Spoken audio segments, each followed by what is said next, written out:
বিগত সরকার দেশের নিজস্ব সম্পদ অবহেলায় ফেলে রেখে লুটপাট ও বিদেশ থেকে বিদ্যুৎ আমদানির ব্যবস্থা করে দেশীয় সম্পদ ধ্বংস করেছে বলে জানিয়েছেন বিদ্যুৎ, জ্বালানি ও খনিজ সম্পদ মন্ত্রী ইকবাল হাসান মাহমুদ টুকু।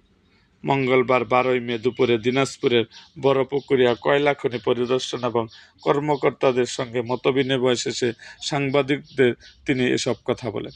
ইকবাল হাসান মাহমুদ বলেন, গত 17 বছরে ফ্যাসিস্ট সরকার দেশীয় সম্পদকে অবহেলা করে বিদেশি জ্বালানি আমদানি নির্ভর ব্যবস্থা গড়ে তুলেছে।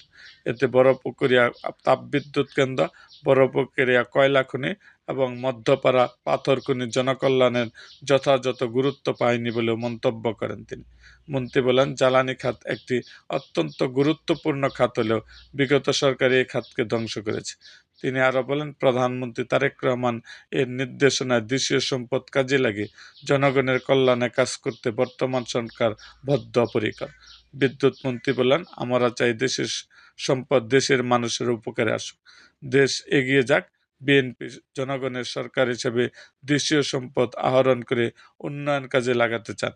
এর আগে অনুষ্ঠিত মতবিনিময় সভায় বড়পুকুরিয়া কয়লা খনি, তাপবিদ্যুৎ কেন্দ্র ও মধ্যপাড়া পাথর খনির কর্মচারীদের বিভিন্ন সমস্যা নিয়ে আলোচনা হয়। সভায় আরও উপস্থিত ছিলেন সমাজ কল্যাণ এবং নারী ও শিশু বিষয়ক মন্ত্রী এজেড.এম জাহিদ হোসেন এমপি, জ্বালানি প্রতিমন্ত্রী অনিন্দ ইসলাম অমিত এমপি, জাতীয় সংসদের হুইপ আখতারুজ্জামান মিয়া, দিনাজপুর 2 আসনের সংসদ সদস্য সাদিক রিয়াজ, দিনাজপুর 3 আসনের সংসদ সদস্য সৈয়দ জাহাঙ্গীর আলম, দিনাজপুর 5 আসনের সংসদ সদস্য রেজওয়ানুল হক সহ পেট্রো বাংলা ও জ্বালানি মন্ত্রণালয়ের ঊর্ধ্বতন কর্মকর্তারা।